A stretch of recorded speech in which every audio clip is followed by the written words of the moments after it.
Começa agora um programa que traz tudo sobre o livro mais lido em todos os tempos. Apresentamos O Som do Livro.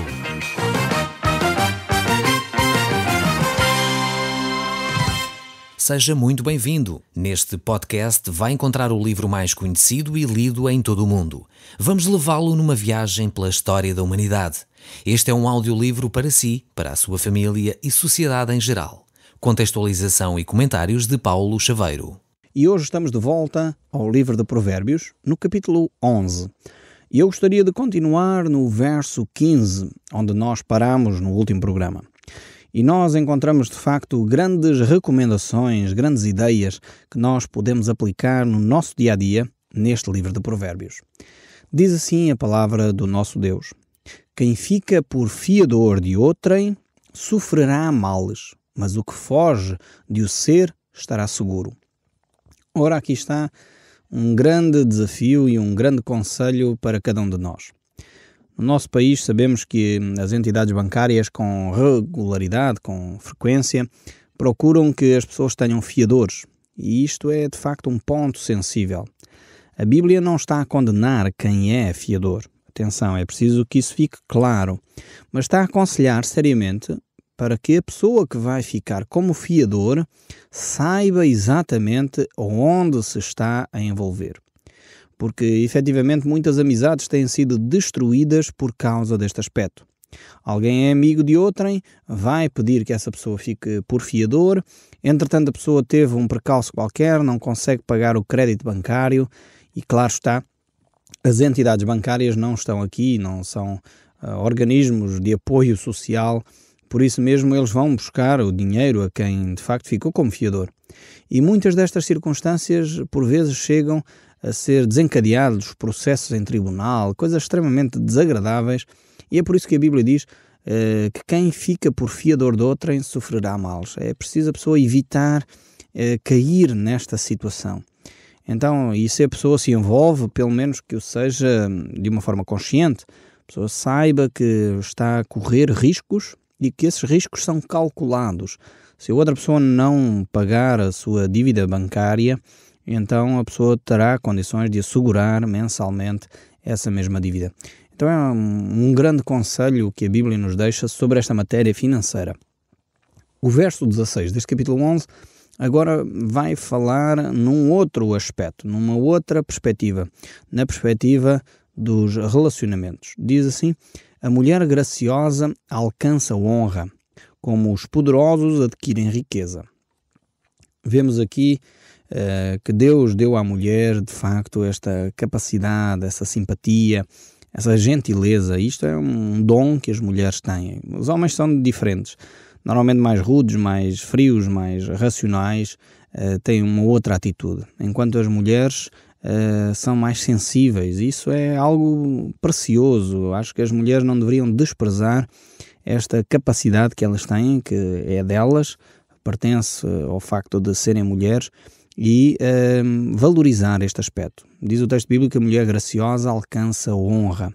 Então esse aspecto de desenvolver relacionamentos, esse aspecto da simpatia que tem a ver de facto mais com o aspecto feminino do que com o aspecto masculino.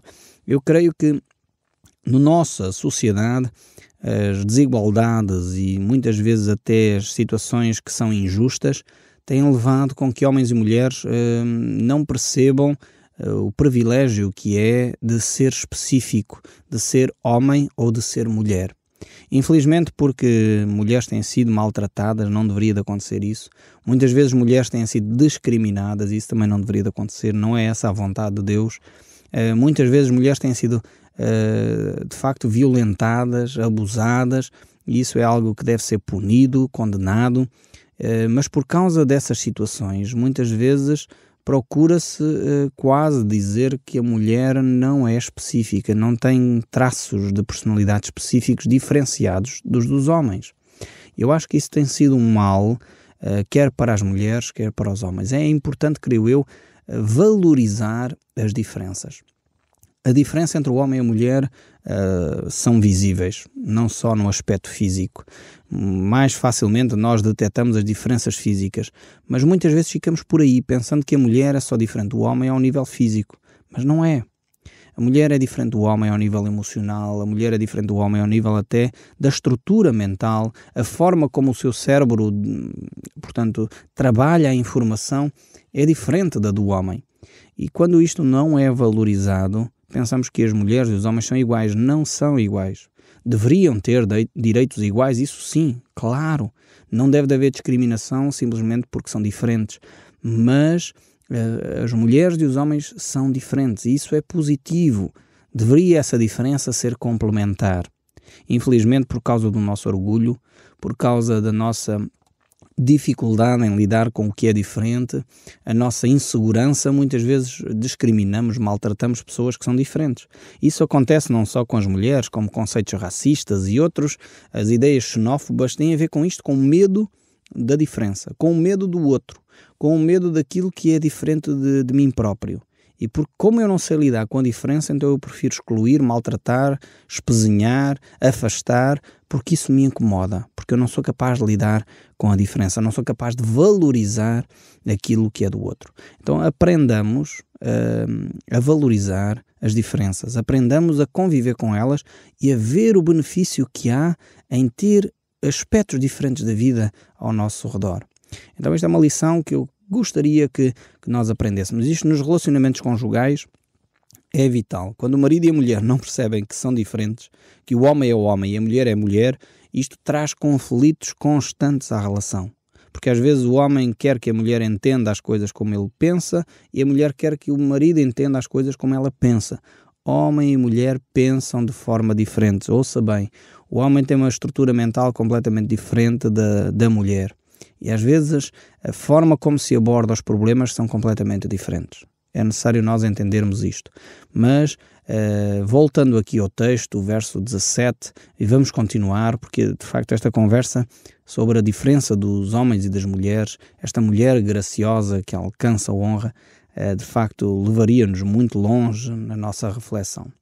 O verso 17 diz assim: o homem bondoso faz o bem a si mesmo, mas o cruel a si mesmo se fere. Que este texto é extremamente interessante, é bastante curioso ver aqui, pois mostra que a bondade não é só para os outros, assim como a crueldade não é só para os outros, não atinge só os outros. A bondade, quando o homem pratica o bem, aquele bem faz bem a ele mesmo, ele fica satisfeito com ele próprio. Então é por isso que Jesus dizia que melhor é dar do que receber. Quando nós temos este ato de bondade e beneficiamos o outro com esses atos de bondade, a nossa própria alma fica ela própria satisfeita. E isto é algo que você pode experimentar se começar a fazer isso, ou se ainda não fez, ser bondoso, ser generoso para com os outros. Você sente-se bem, sente-se confortável com isso. Sente que fez alguma coisa que fez diferença na vida de outra pessoa. Então vale a pena ser generoso, vale a pena ser bondoso, porque efetivamente isso trará os seus benefícios não só para o outro, como para si próprio. O verso 18 deste capítulo 11 do livro de Provérbios diz: o perverso recebe um salário ilusório, mas o que semeia justiça terá recompensa verdadeira. Mais uma vez aqui um texto profundo, um texto extremamente interessante. O apóstolo Paulo diz que o homem colhe aquilo que semeia. Isto é algo que nós já temos vindo a falar em vários programas. Então, aquilo que cada um semeia pode ser então provisório, pode ser algo permanente, pode ser algo que realmente dura para sempre. E o que é que dura para sempre? Mais uma vez, a justiça. Quando a pessoa semeia justiça, semeia igualdade, semeia de facto bondade, ele vai colher esses mesmos frutos de longa duração para o futuro. Mas agora voltando aqui ao texto bíblico, o verso 19 diz: tão certo como a justiça conduz para a vida, assim o que segue o mal para a sua morte o faz. Então temos aqui estes dois caminhos, o caminho da justiça, o caminho da vida, o caminho da injustiça e do mal e o caminho que conduz à morte. Dois caminhos. Jesus falou disto de uma forma tremenda e é por isso que ele trouxe a solução para nós podermos trilhar o caminho da justiça. O verso 20 diz: abomináveis para o Senhor são os perversos de coração, mas os que andam em integridade são o seu prazer. Mais uma vez, temos dois tipos de pessoas na sociedade, temos dois tipos de comportamentos. Aqueles que maquinam constantemente o mal, estão constantemente a encontrar a perversidade, a agir dessa forma. E aqueles que buscam a integridade, procuram fazer o bem, procuram de alguma forma ajudar aqueles que estão em dificuldades. Esses são os dois tipos de pessoas que cruzam na sociedade. Muitas vezes são até dois tipos de pessoas que estão em nós próprios. Muitas vezes agimos com integridade numa altura, noutra altura somos injustos e até, quase diria, perversos. Agimos de uma forma assim terrível. Temos de cuidar para que efetivamente Deus nos ajude a caminhar cada vez mais na justiça, pondo de lado cada vez mais aquelas coisas que nos desagradam a nós e até aos outros. O verso 21 ainda diz: o mal é evidente, não ficará sem castigo, mas a geração dos justos é livre. Como joia de ouro em focinho do porco, assim é a mulher formosa que não tem descrição. Aqui temos uma imagem bastante dura até. Quando olhamos aqui para este texto bíblico, fala em primeiro lugar do viver livre. O justo vive livre. E depois fala, ou dá um exemplo aqui, de como é a mulher formosa que não tem descrição. E aqui quando se fala numa joia, num focinho do porco, o porco não vai estar a dar valor a uma peça de arte, não vai estar a dar valor a uma pérola preciosa, a uma pepita de ouro, vai chafurdar na lama e aquilo vai ficar ali tudo sujo, vai ficar tudo imundo e simplesmente ignorará aquele valor, aquela obra preciosa. Assim diz o texto, é a mulher formosa que ignora a sua formosura. É Deus quem dá a formosura, é Deus quem cria cada um de nós tal como nós somos. Mas quando nós não valorizamos aquilo que Deus nos confiou, seja a nossa beleza, seja a nossa capacidade, um talento especial, de alguma forma é como o porco que não valoriza essa obra de arte, não valoriza essa pérola preciosa. Então, quando desprezamos aquilo que é as nossas qualidades, não com orgulho, não é? Não com orgulho, mas desprezamos as nossas qualidades, diminuímos, desvalorizamos, então de facto não estamos a utilizar aquela pedra preciosa como poderíamos. E é esta a reflexão que o texto bíblico nos desafia aqui. Por isso que a mulher formosa, quando vive de uma forma não adequada à sua maneira de viver, é desrespeitosa, talvez usa uma linguagem que não é adequada, usa uma maneira de ser e de estar, um comportamento de ser e de estar completamente contrários à sua formosura, de facto, é triste ver uma situação dessas acontecer. Mas também, por outro lado, temos esta ideia no verso 23 a seguir, da vivência e do desejo dos justos. Então temos constantemente estes contrastes entre o desperdiçar aquilo que é bom e ao mesmo tempo viver em justiça e aproveitar aquilo que é bom.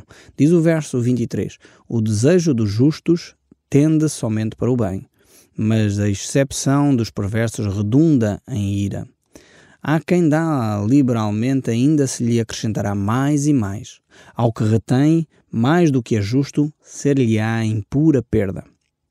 Aqui temos um princípio extremamente importante. Um princípio que é ensinado hoje em dia até nas faculdades, onde se ensina sobre apoio social.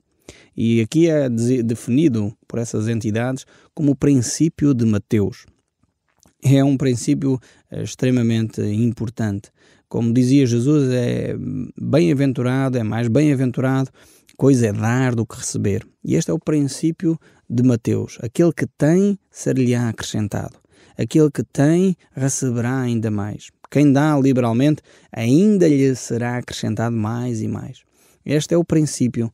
E hoje em dia esse princípio é aplicado às instituições de segurança social, de apoio social, porque aquelas grandes instituições que movimentam muitos milhares de euros são as que ainda recebem mais fundos, são as que são mais apoiadas, porque estão a fazer uma obra já reconhecida, uma obra que efetivamente atinge milhares de pessoas. E às vezes há um grupo pequeno que quer apoiar este ou aquele e tem dificuldade, mas há aqui um princípio que é extremamente importante, que é extremamente válido. Aquele que tem, ser-lhe-á ainda acrescentado. E este é um princípio que é válido constantemente. Então é necessário nós sermos liberais para com os outros, dar aquilo que nós temos, apoiar os outros e vamos ver Deus agir em nós através deste próprio princípio. O verso 25 ainda diz: a alma generosa prosperará, e quem dá a beber será descedentado. Ao que retém o trigo, o povo o amaldiçoa, mas bênção haverá sobre a cabeça dos seus vendedores. Vemos aqui mais um versículo que reforça este princípio que acabei de falar. Aquele que dá generosamente, esse vai continuar a prosperar. Aquele que mata a sede a alguém, esse será também descedentado. Aquele que cuida dos outros será cuidado. Mas aquele que é perverso, que retém o que é dos outros, que é, como costumamos dizer, unha de fome, que é alguém sumítico, não é? Guarda aquilo que não é justo sequer, então esse aí não terá bênção para si. Mas vamos voltar aqui ao verso 27 e ele prossegue a dizer: quem procura o bem alcança favor, mas o que corre atrás do mal, este lhe sobrevirá. Temos mais um princípio aqui importante, já muito conhecido, pois a própria experiência nos ensina isso. Se uma pessoa busca o bem, ele vai achá-lo. Se ele procura algo, ele vai encontrar. Mas quem procura o mal, fatalmente também o achará. Aquilo que cada um de nós procura, ele acha. É por isso que quando eu ouço algumas pessoas dizerem: eu ando à procura de Deus e não o encontrei. Eu quero dizer com muita sinceridade, e só para aqui nós dois que estamos a conversar, você se já se colocou nessa situação, eu quero dizer que provavelmente não procurou nos sítios certos.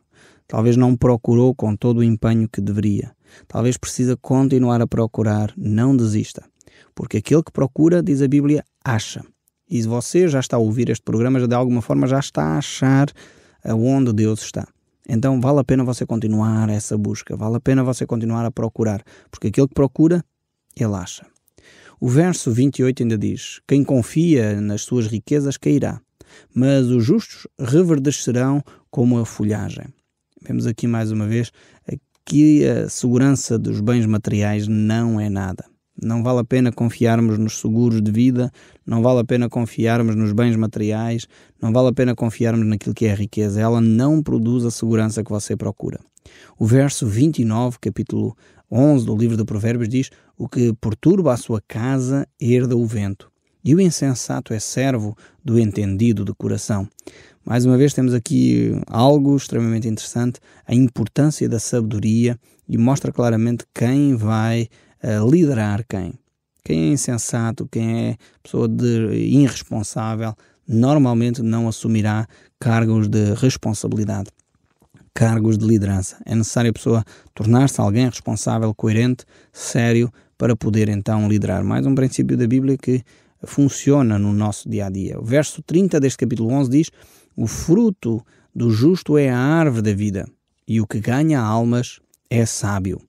Este é um texto que é uma referência básica para quando nós percebemos que é a importância de falar o Evangelho de Jesus Cristo. Aquele que ganha almas é sábio. Porquê? Porque a alma é eterna. A alma é algo que durará para sempre. Então é um investimento que, de facto, vale tudo aquilo que nós temos e somos. É importante nós percebermos isto. Que aquele que ganha almas é sábio, porque é necessário libertar as pessoas da escravidão, das suas emoções, dos seus pensamentos, das suas depressões, e isso só pode acontecer através da apresentação da pessoa de Jesus Cristo, aquele que ganha a alma. É por isso que Jesus dizia: conhecereis a verdade e a verdade vos libertará.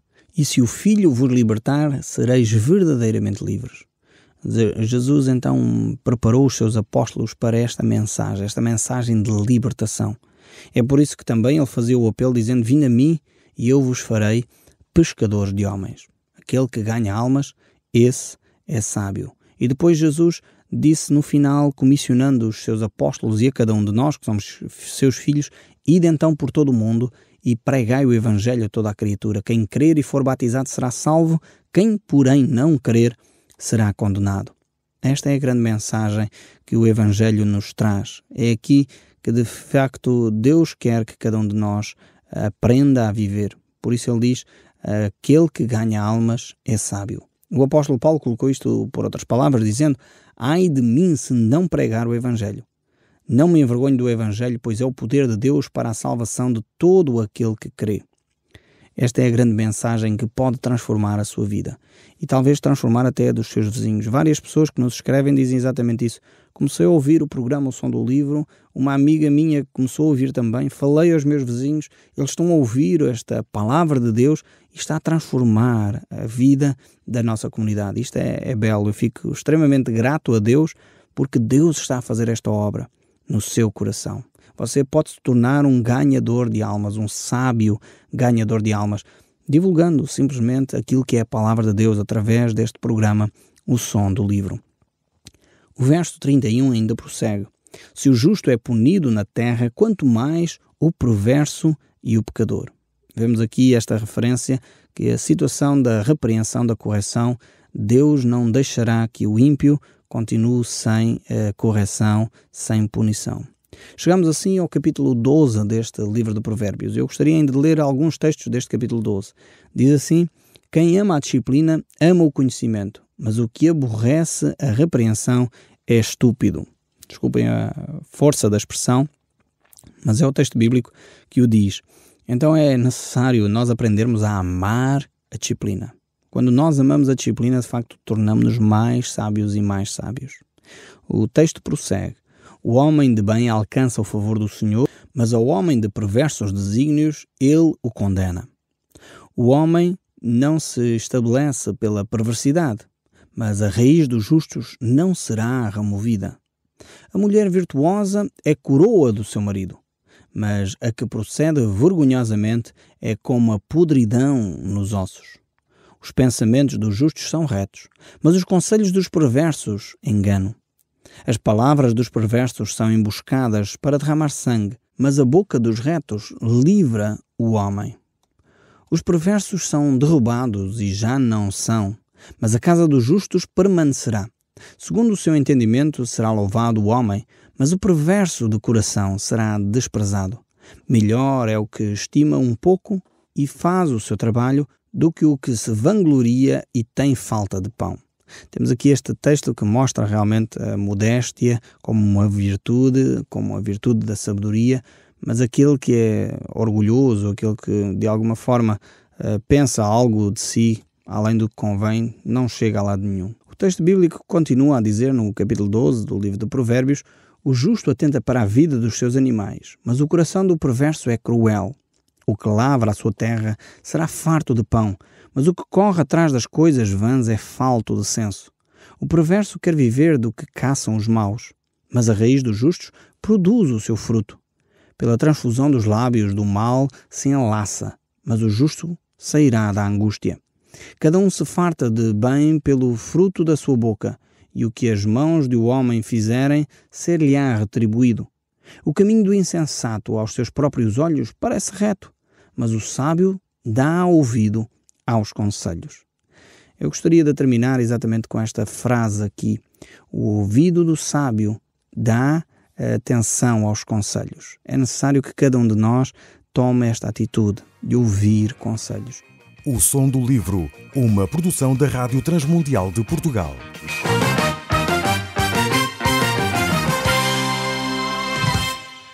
RTM. Conhece todos os nossos programas em rtmportugal.org. Uma produção da Rádio Transmundial de Portugal.